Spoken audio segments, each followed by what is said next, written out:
ලංකාවේ අපිට නම් පොල් කිරි කියන්නේ අමුතු දෙයක් නෙවෙයි. උයන පිහන හැම වෙලේම වගේ එක ආහාරයකට හරි අපි පොල් කිරි එකතු කරගන්නවා. පොල් කිරි වල තියෙන මේද එහිමත් නැත්තම් තෙල් නිසා ගොඩක් අය මේවා ආහාරයට ගන්න හරිම බයයි. නමුත් ඔබ දන්නවාද? පිළිකා පවා මර්ධනය කරන්න පුළුවන් ගුණ මේ පොල් කිරි වල අඩංගු වෙනවා. ඉතින් අද අපි මේ වීඩියෝ එකෙන් බලන්න යන්නේ පොල් කිරි වල තියෙන විශ්මිත ගුණාංග කිහිපයක් ගැනයි. එන්න අපි දැන් ඒවා මොනවද කියලා බලමු.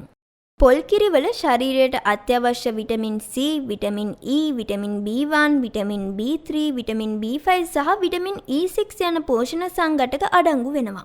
ඊට අමතරව තන්තු, යකඩ, සෙලේනියම්, සෝඩියම්, කැල්සියම් සහ මැග්නීසියම් යන ඛනිජ ලවණයන්ගෙන්ද මේ පොල් කිරි පරිපූර්ණයි. පොල් කිරි වල ලැක්ටෝස් අඩංගු නොවන නිසා ලැක්ටෝස් ඌනතාවෙන් පෙළෙන්නටද එය හුඟක් ප්‍රයෝජනවත් වෙනවා. ඒ වගේම අඩු මේද ප්‍රතිශතයක් තමයි පොල් කිරි වල අඩංගු වෙලා තියෙන්නේ. මේ පොල් කිරි වල අඩංගු මේදය මගින් ආහාර ද්‍රව්‍ය විශේෂයෙන්ම මස් සහ අපි ආහාරයට ගන්නා ශාක කොටස් වල ඇති රසකාරක සහ පෝෂණ කොටස් නිස්සාරණය කරනු ලබනවා. විෂක් ශරීරගත වූ විට ප්‍රථමාධාරයක් ලෙස පොල් කිරි පානය කරවන්නේ මෙන්න මේ හේතුව නිසායි. ඒ විතරක් නෙවෙයි. පොල් කිරි ආහාර ජීර්ණ පද්ධතියේ ක්‍රියාකාරීත්වයටද ඉතාමත් හිතකර වෙනවා.